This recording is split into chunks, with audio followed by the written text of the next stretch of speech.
Airplane race to the second power. Hi, I'm Mr. Pinamisan from Group of Mataya and I will discuss the research design.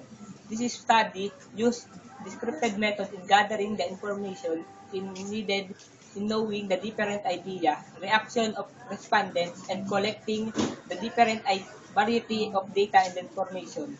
Now, I will give the table to Mr. Alden. Hi, I'll be the one who will be discussing the instrumentation. Survey questionnaires and personal interviews will be used in this study. Knowing the different ideas and reaction of the respondents, that will serve as the basis of knowing the effect of innovation of airplane to the people. Now I will give the table to Mr. Diamante. Hi, I'm Mr. Diamante and I'm the one who will discuss the data gathering information.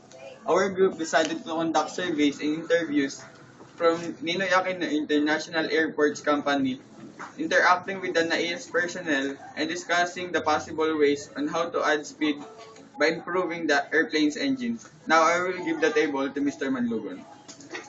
Hi, I'm Mr. Manlugan and I will be discussing the presentation of data and data analysis. For our presentation of data, we are planning to use the graphical representation. For our data analysis, input process and output flow will be the procedure in analyzing the data.